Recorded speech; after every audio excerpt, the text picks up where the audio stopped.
100 సార్లు వచ్చి చంద్రబాబు నాయుడు గారు, ఒక 75-80 సార్లు వచ్చి లోకేష్ గారి పేరు, ఒక 50 సార్లు వచ్చి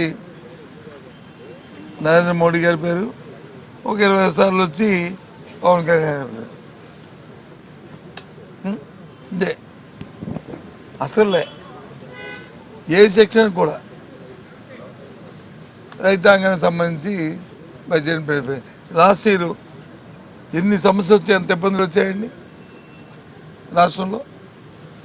ఏ ఒక్కదానికి అయితే మద్దతు ఇచ్చిన నేపథ్యం ఉందండి. పొగాకు కానీ, కోకోకు కానీ, మిర్చికి కానీ, మామిడికి కానీ, జొన్నలకు కానీ, ఎక్కడైనా సరే మార్కెట్ డివిజన్ చేశారా? చేయలే. గొప్పగా చూపెడతారు, మేము వచ్చి 400 కోట్లతో చేసామని చెప్పి. అక్కడ ఎలాంటి వీధిలోకి రైతులు చెప్తారు. అంతగా ఎక్కడ ఒకరోజు కూడా క్యాప్ లేకుండా 100% వాళ్ళు 0 వడ్డీని డిబిటీ ద్వారా వాళ్ళకి ఇచ్చేవారు. 19 నెలల కాలం అయింది. అది ఆ స్కీమ్ ఉందో, ఆ స్కీమ్ పోయిందో, ఆ 0 వడ్డీ ఏమైందో, దాని పోతే ఇంకేదైనా కార్యక్రమం తీసుకొచ్చారంటే చెప్పిన అపాన కానీ, లేదా ఆ సంఘాలు మేము వచ్చి గుర్తించలేదని చెప్పిన మాట కానీ, దానికి కేటాయింపులు కానీ ఇవ్వలేదు, కేటాయింపులు లేవు. మరి నువ్వు ఏ విధంగా నువ్వు ఎంటర్ప్రీనర్స్ని పారిశ్రామిక తయారు చేస్తావు? చంద్రబాబు నాయుడు గారు చెప్పండి. ఇది మోసం కదా. ఇలాంటివి ఒకటి కాదు, 2 కాదు, ప్రతి సెక్టార్లో ఉన్నాయి. ప్రతి సెక్టార్లో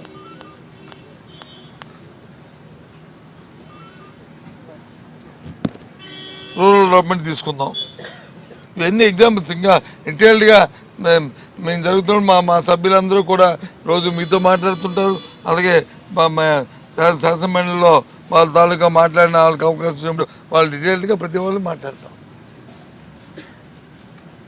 ఎన్ఆర్జీఎస్ ఉండేది, పనికి 6 పథకం ఉండేది. దాన్ని వచ్చి గత పెద్ద ఈ ప్రభుత్వం వచ్చిన తర్వాత ఈ ప్రభుత్వ కేంద్రంలో దాని పేరు మార్చి 40% వచ్చి రాష్ట్రాల వాటా అన్నారు. దేంట్లో not only material component, labour కాంపోనెంట్లు కూడా, ఇంక్లూడింగ్ లేబర్ కాంపోనెంట్. దాంతోపాటు 6% వచ్చి సర్వీసెస్ ఏదైతే ఖర్చు ఉంటుందో అది కూడా, అందులో కూడా 40% కేంద్ర ప్రభుత్వం, రాష్ట్ర ప్రభుత్వాలు పెట్టుకోవాలన్నారు. అంతకుముందు కేంద్రమే ఇచ్చింది 100%, ఆ 6% కూడా.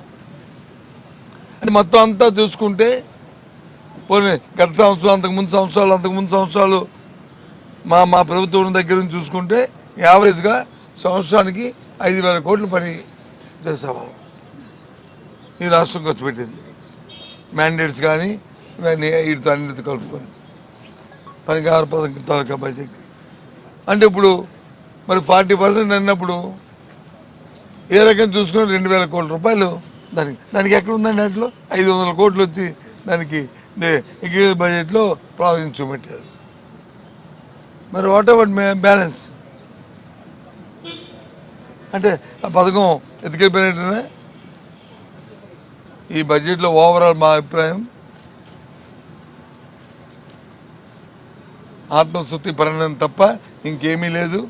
దీనివల్ల సామాజిక కానీ మధ్యతరగతి వాళ్ళకి కానీ ఏది కూడా కొరవలేదు లేదు. ఇవన్నీ ఉన్నాయి. మరిదోపతి, ఆడబిడ్డ, సూపర్ 6 ఏవి కనిపిస్తున్నాయి, అవన్నీ డీటెయిల్ తర్వాత వెళ్తా. అందుకే ఇక్కడ ఇప్పుడు హెరిటేజ్ సంస్థని ఏదైతే దేవదేవుడి మీద వీళ్ళు అపరాధం చేశారో, ఎవరో కూటమి ప్రభుత్వం వేసిందో, దాన్ని ఇప్పుడు డిఫెన్స్ పడిపోయారు. ఎందుకు?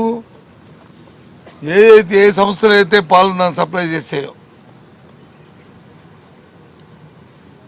ఆ సంస్థలు ఇంద్రనే సంస్థ పేరు ఇంద్ర, అలాగే బోలేబాబా, ఈ సంస్థలు దేనితోనే మాకు సంబంధం అన్నారు. మరి సంబంధం లేనప్పుడు మీ వెబ్సైట్లోనూ వాళ్ళ వెబ్సైట్లోనూ ఎందుకుంది? మేము వాళ్ళతో వ్యాపార సంబంధాలు చేస్తున్నాం, మాతో ఎంఈఓలు ఉన్నాయి, మేము హెరిటేజ్తో చేస్తున్నామని హెరిటేజ్ తాలూకా వెబ్సైట్లో ఉంది. మరి వాళ్ళ తాలూకా వెబ్సైట్లో ఉంది. అంటే ఎంత చూడండి, ఎంత అన్యాయమో చూడండి. ధనార్జన కోసం